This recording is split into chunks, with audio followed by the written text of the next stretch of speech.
Bonjour, bienvenue en Regarde-moi ça, vlog numéro 2 sur des réparations à domicile chez mon ami Denis pour sa Donjon Dragon.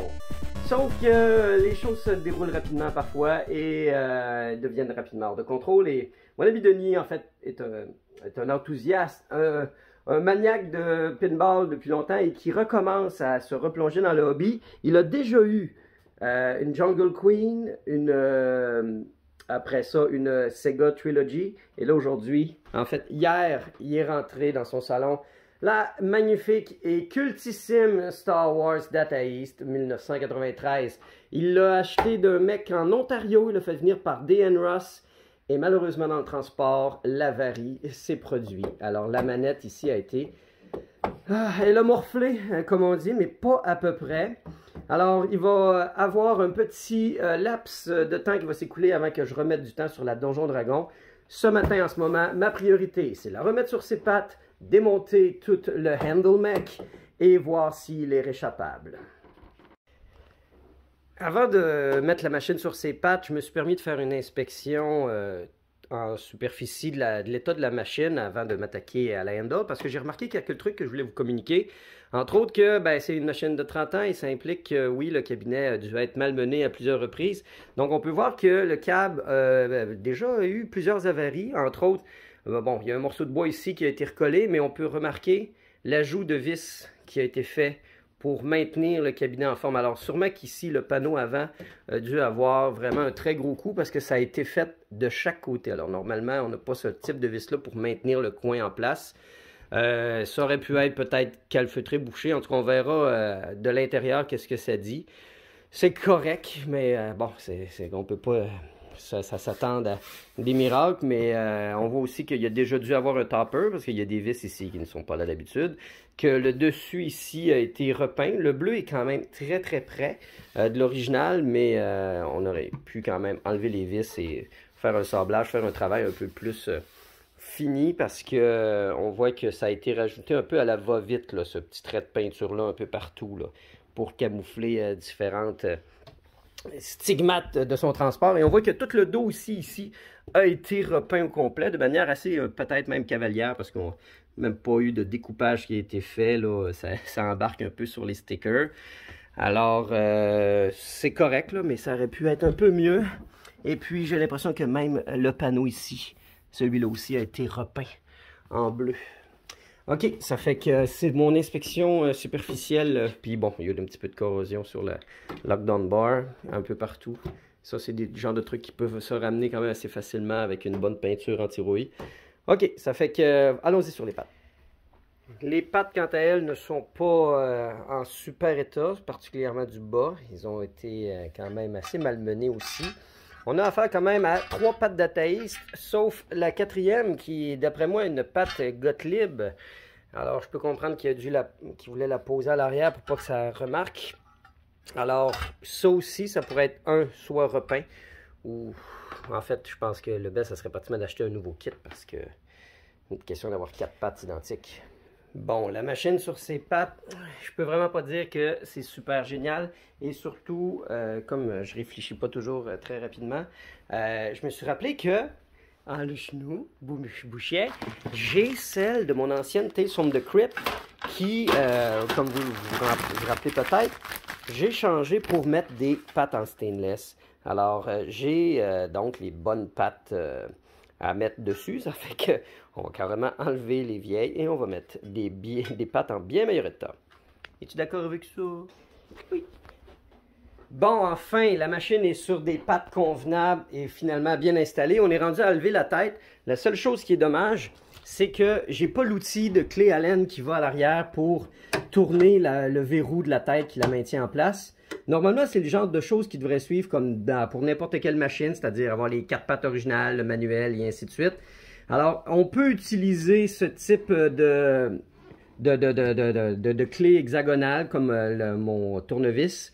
Ici, va pouvoir permettre de faire le verrou au moment de lever la tête. Alors, Denis, veux-tu tenir la caméra le temps que je repousse la machine, que je lève la tête et qu'on fait ça live? En direct live. Live! Yo! On entend la musique. Ouais, hein? Il est incroyablement corrodé. Il aurait fallu mettre un petit peu d'huile dedans, ça aurait peut-être aidé. And the reveal!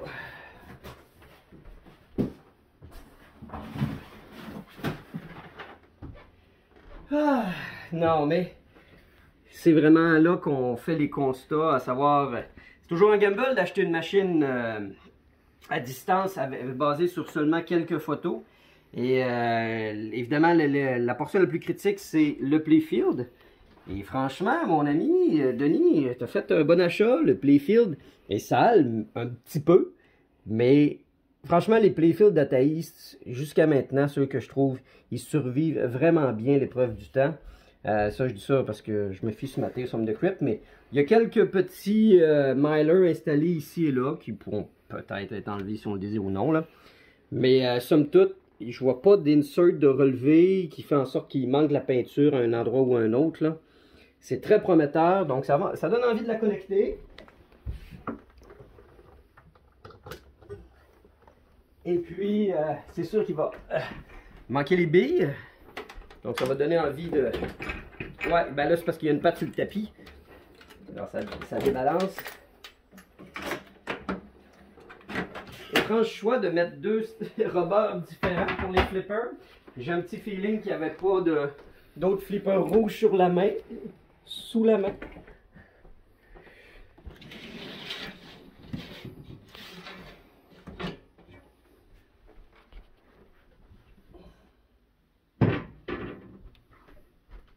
Install 3 balls. C'est 3 ou 4, il me semblait que c'était 4. High voltage install, c'est une 3 billes. OK. Est-ce qu'on a eu des mauvaises surprises par le transport, des connecteurs défaits ou je sais pas quoi? C'est ce qu'on va voir maintenant.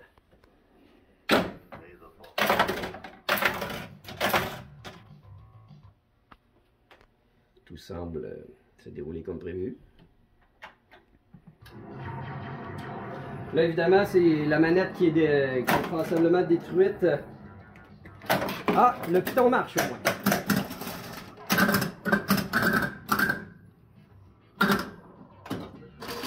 C'est le fun, le Color DMD. Je n'ai pas joué souvent la Star Wars en Color DMD. Ah, petite mauvaise surprise que je fais ici, c'est pas les slingshots d'origine ici. Imprime non, hein? Ça a été imprimé, découpé au Lexan. Vraiment puis... pas beau. ça se trouve facilement. Ouais, je les ai vus hier, je les ai achetés. Ouais, ça c'est... Ça, on dirait qu'il a été fait à la main. Mais ça, c'est... C'est le vrai? C'est le vrai. C'est le vrai art. L'artiste visuel de Dataïs de cette époque-là est selon moi inconsistant. C'est-à-dire, il faisait des très bons trucs, mais d'autres un peu moins.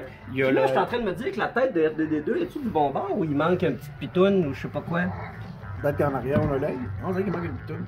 Ouais. C'est peut-être un sticker ou quelque chose de même. Ouais, il me semble qu'il y a... Il y a ça aussi qui est... Ouais, ça aussi, ça arrive. On est vissé ici dans le... Très, très souvent. Ouais. Ah, ben oui, tu vois, la petite braquette va là. Ouais, j'ai vu tantôt quand il n'y avait pas de... Quand la tête était branchée. Ouais. C'est même plus facile d'accès. Ah, ben non. Non, c'est ça, il manque deux petites vis comme ça, mais on voit que il n'y a plus beaucoup de matière, il va falloir rajouter des trucs de bois pour la faire tenir. Mais ouais, écoute, Shooter Lane, il y a beaucoup de nettoyage à faire, franchement. C'est bizarre, c'est un gars qui il vend pas à rabais, le gars. Puis, tu sais, c'est le prix du marché, mais juste passer un petit nettoyage, là, je pense, ça aurait... Et ici, là, le Shooter Lane est passablement sale. Hein? L'entrée de la rampe aussi. Puis, je sais pas s'il avait mentionné que la rampe ici a été ressoudée. Non. C'est ça, hein? Il y a plein de petits constats comme ça qu'on fait. Est-ce que ça a un impact sur sa valeur? Oui, ben, comme on dit en soudure, do your best, grind the rest. Ça a été soudé, ça tient, mais il n'a pas l'air super. L'amener dans une shop de soudure, il pourrait le grinder, le polir. Hey, ça presse. Hein? Mais ouais, il y a moyen de faire en sorte qu'il n'y ait plus de traces de ça. C'est juste plate que la personne qui l'a soudé, justement, elle l'a pas boffé. D'habitude, un bon soudeur, il boffe ça, là. Ouais. Il laisse pas ça de même. On voit que la Death Star a été changée, par exemple. Ça, c'est pas la Death Star originale, hein? Non, on dirait qu'elle a été changée, puis mon Dieu, elle tient sur pas grand-chose. Elle est à peine vissée. Elle tournait à cause de quoi, là? Elle tourne à cause du shaft ici. Il tourne le shaft? Ouais, mais... bizarre. Non, il tourne à cause de ça, mais... Mais tu vois que même ça, c'était pas vissé, mais écoute, le shaft est incroyablement flimsy. Non, je pense que c'est normal. Là. Vu le moteur, je pense pas qu'il y ait moyen de... Ok, il va falloir faire la liste des choses à acheter, mais déjà... L'état des stocks, ben écoute, la priorité en ce moment aujourd'hui, c'est ça. Ouais, là tu vas me dire pour ça. Ben, j'attends, mais ça, puis ça c'est déjà réglé. La Death Star aussi, je veux la vraie. Puis je vais checker pour le R2 des deux. Je sais pas si c'est la vraie ou... je me rappelle plus exactement, mais quand même belle. Moi dans mon feeling, elle est pas laide, mais dans mon souvenir... Elle est plus foncée, il me semble. Ouais, puis il y avait il y avait comme une... Comment on appelle ça, non? Patine. Une petite patine là, qui marquait les fentes, là. Ouais, c'est ça. Un brossage, je sais pas comment on appelle ça, là. Il laisse couler comme une eau sale, puis elle lave, là, après. C'est ça, exact. Ça y rajouterait un petit peu de livery. Ça, en fait, c'est quoi? Ça serait une job pour mon ami Jeff Bérard. Ah oui? Qui est un spécialiste des... Ah, des props. Ouais. Pour lui donner du weathered effect. On appelle ça du weathered effect. Voilà. Hey, ça, c'est beau, en Jésus-Christ. Ouais, ça marche. Mais malheureusement, c'est un peu une famous. Les pop bumpers de Star Wars sont souvent slack, mais là, écoute, la vis, elle n'est même pas finie de visser comme il faut. Il y a une vis sur le lac? Une vis slack! Mettez les patins! Ok, bon, ben écoute, on se revoit au moment où j'ai démonté le mécanisme, puis on fait l'état à savoir si ça se ramène bien ou non.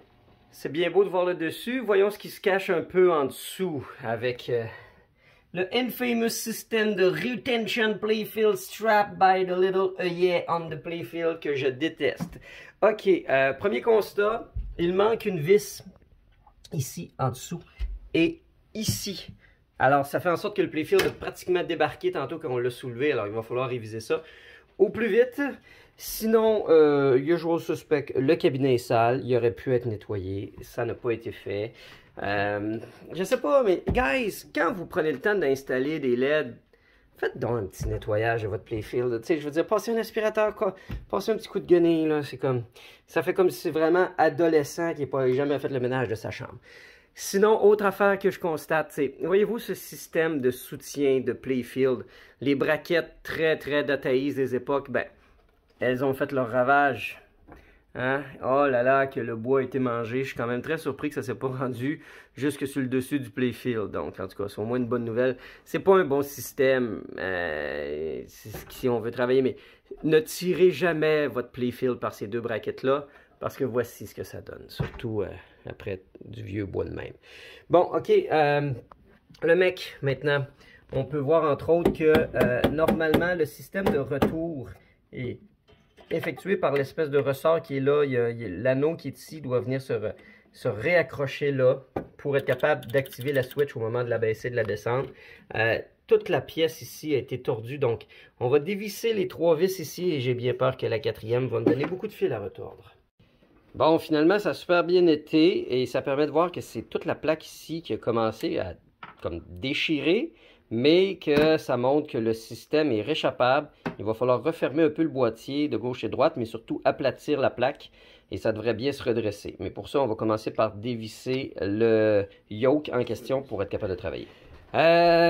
Force m'est d'avouer que ça risque d'être un peu compliqué à être capable de démonter la manette. Je ne sais pas trop exactement comment on enlève le bouton, sûrement qu'il est simplement clippé là, pour être capable d'enlever les connecteurs qui vont pouvoir être retirés pour enlever la pièce de plastique.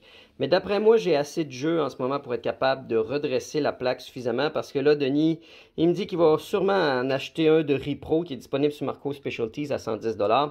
Fait qu'en ce moment, pour l'instant, on va essayer de faire surtout un coup. Alors, André Ferblantier, maréchal Ferrand et redresseur à temps plein de manette de Shift Stroke Handle de Star Wars Data Ace. En spécialité pour le temps des fêtes, c'est le Boxing Day, 25$ de rabais.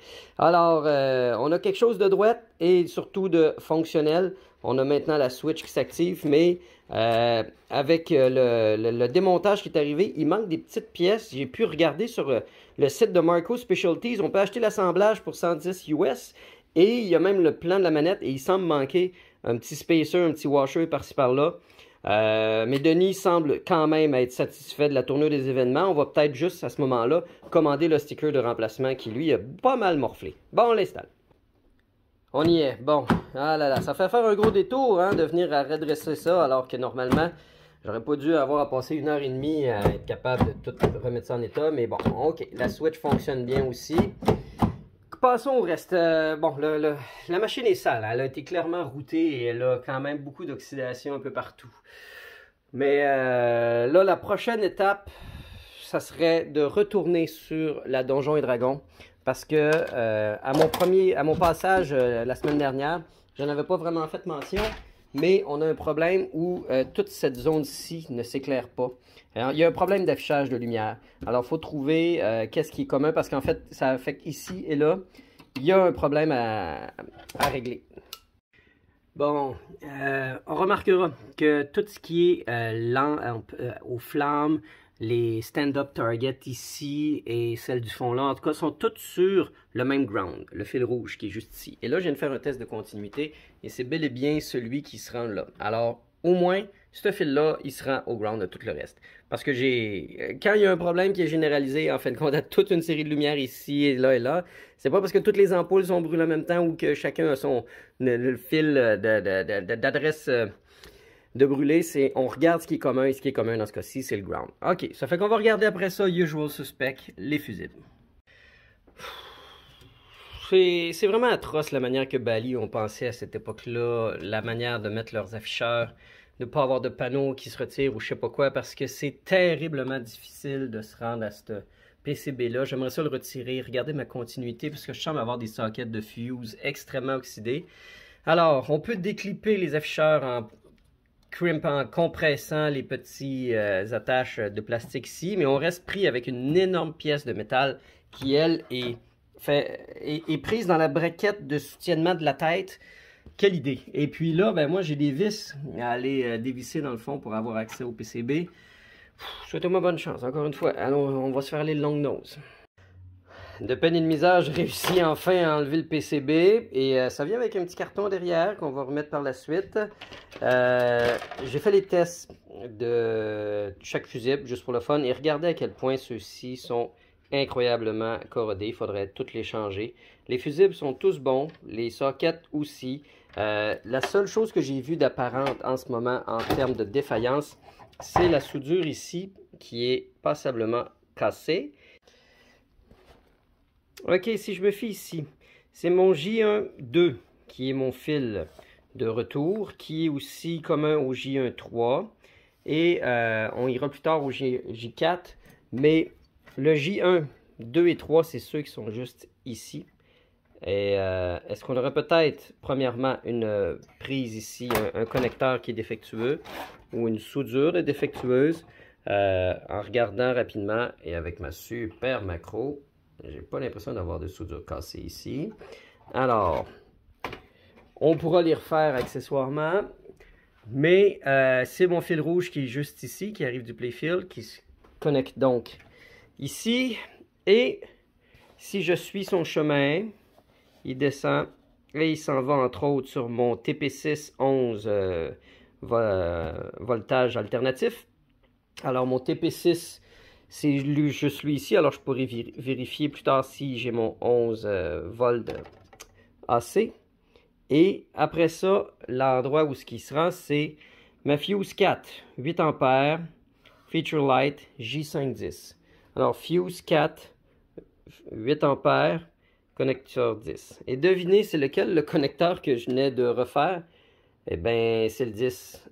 Alors, même si j'avais de la continuité, j'ai l'impression que la soudure était tellement frêle qu'elle n'était pas suffisante pour être capable de supporter l'ampérage nécessaire pour allumer tout. Alors, j'ai vraiment l'impression que la soudure ici va régler le problème. Et dans un futur rapproché, j'aimerais vraiment en venir à changer les sockets de fuse parce qu'ils sont d'une noirceur insupportable. Alors, on va reconnecter ça et on va tester qu'on a notre 11 ampères. Et en fait, si on l'a normalement, ça devrait allumer ici. Aussi, je voulais montrer rapidement que ça se connectait aussi sur le J4.1 Feature Light et le J3 0 Xing. Je ne sais pas c'est quoi le 0 Xing, mais je peux déjà dire que le J4, qui est juste ici, le connecteur, n'est pas utilisé. Il n'y a pas aucun fil qui vient se loger dans le trou ici parce que c'est pour le backbox, mais le backbox n'a qu'une seule ampoule. Alors, voilà. J4.1 n'est pas utilisé. OK, on le plug. Reconnexion faite. Aussi, le connecteur ici était complètement retiré.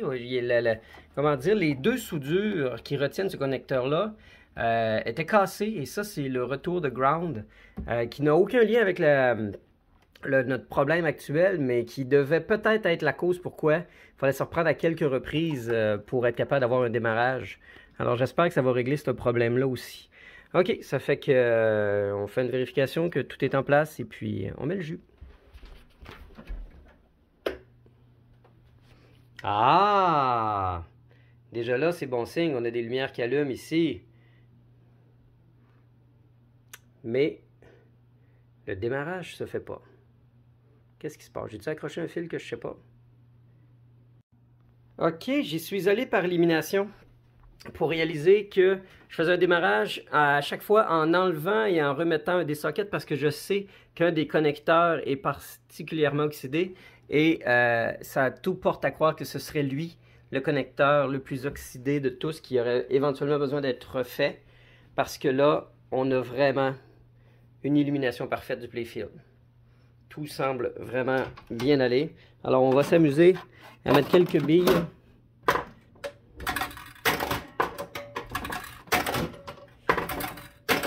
Faire glisser un petit 25 sous.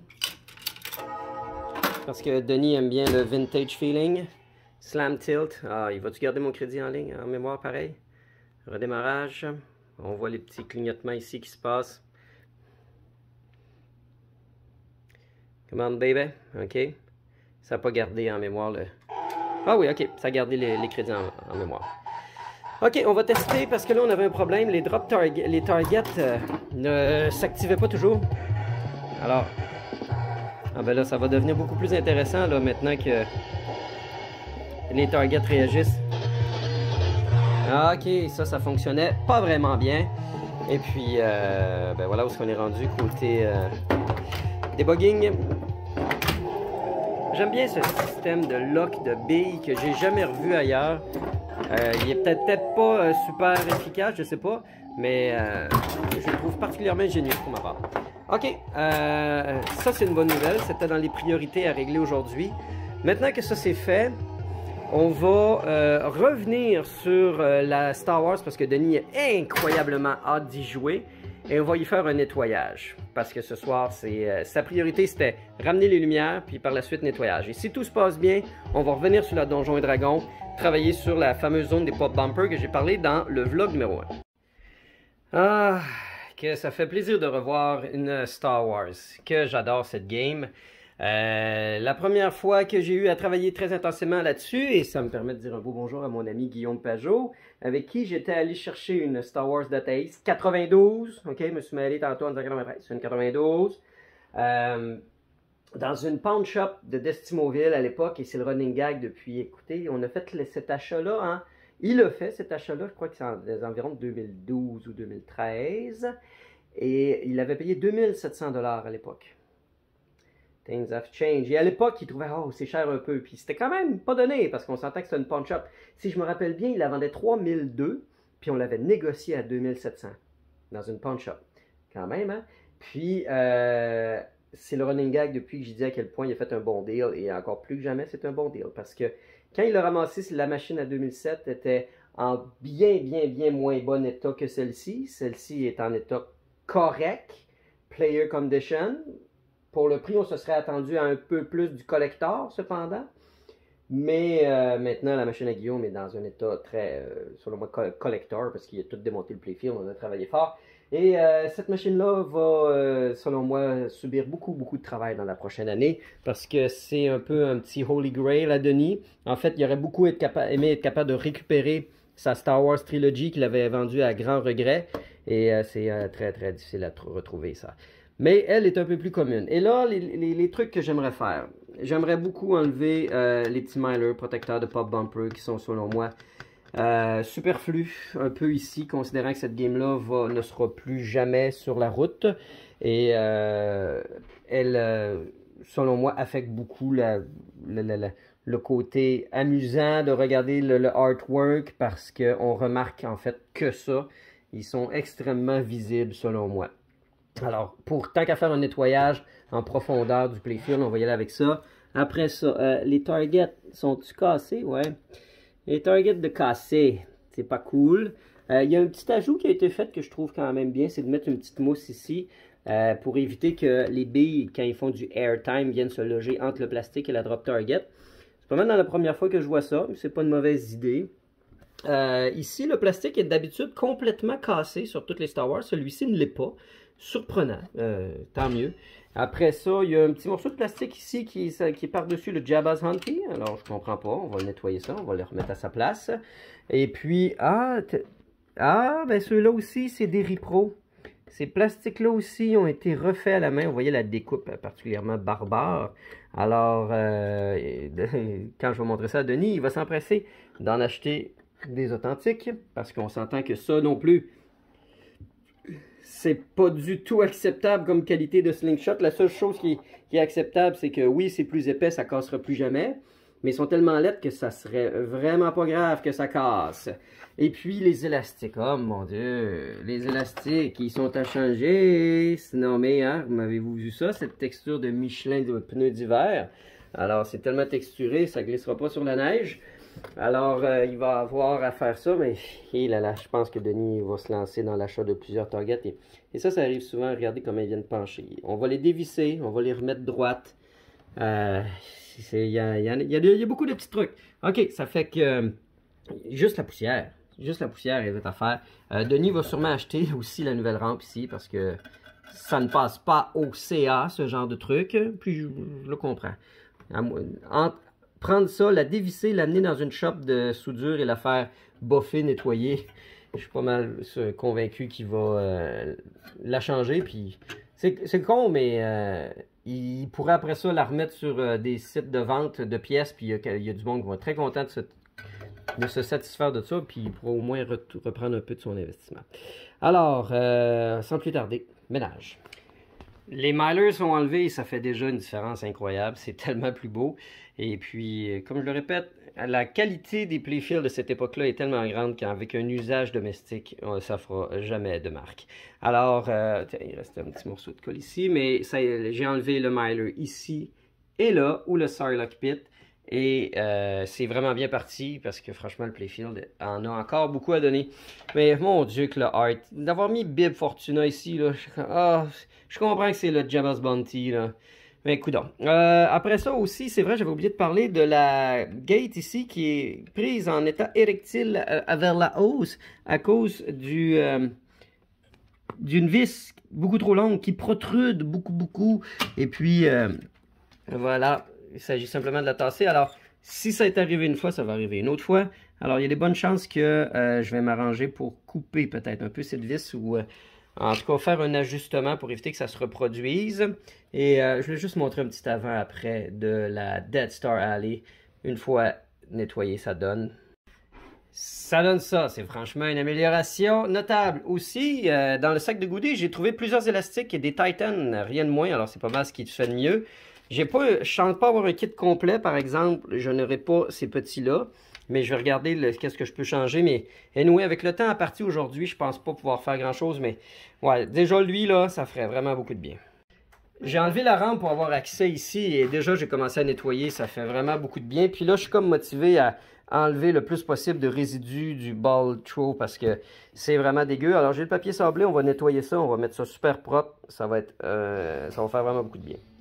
Je n'irai pas plus en profondeur pour l'instant parce que la journée avance vite et je préfère être capable de nettoyer tout le playfield avant, mais c'est quand même une bonne amélioration. Là, j'ai démonté cette section-là pour me rendre compte que finalement, il n'a pas été installé en LED ici. Pourtant, les majorités des inserts le sont. Je vais vérifier de ce que j'ai dans les élastiques. On va nettoyer ça, mettre ça en LED et on referme. Des fois, je suis tellement intrigué sur des choix artistiques qui ont été faits, parce qu'on s'entend Star Wars, à l'origine, c'est Luke, c'est Darth Vader, c'est Han Solo, c'est Princesse Leia, et faire une machine à boules, ça implique de payer les droits, donc on peut pas toujours utiliser le visuel authentique, fait que c'est peut-être un des rares angles qu'ils ont pu utiliser, entre autres, de Princesse Leia, et que ça peut expliquer pourquoi ils ont mis Bib Fortuna ici, un personnage du 3e épisode qu'on voit pendant 0.5 minutes, qui dit 3 lignes. Mais Chewbacca, qui est un des personnages que presque tout le monde aime, qui est adorable, qui aime ça traîner des pièces de robots sur son dos, ils se sont dit, hey, lui là, Chewbacca, tout le monde l'aime? Ok, on va le mettre dans le fond. Ok? Puis non seulement ça, on va y mettre un plastique par-dessus. Hell yeah! Ça, c'est du choix. Sans blague, what the hell, guys? Grosse journée de travail qui se termine. Au moins une vingtaine de LED ont été réinstallés parce que avant c'était des lumières incandescentes. En tout cas, toute cette section-là. Et ça fait vraiment toute la différence. Et c'est de tous côtés quand même. C'est pas deux thèmes qu'on voit souvent côte à côte dans une même game room, Star Wars et Donjons Dragons. Et il y a un cirage qui a été fait. Il y a encore quand même beaucoup de travail. J'ai pas eu le temps de m'attaquer au target. En tout cas, il y a plein de petits des ajustements à faire éventuellement. Mais pour l'instant, c'est déjà très cool que la poignée soit devenue fonctionnelle et tout. C'est que tu checkes là, Denis? Tu checkes le volume? Ben oui. Nice! Hey, ça fait que fin du deuxième vlog. On se dit à très bientôt pour un troisième. Je reviens la semaine prochaine parce qu'ils s'en vont dans le sous-sol. En bas! Fait qu'on démonte les têtes demain. On se dévisse la tête. Ok, bye, à bientôt.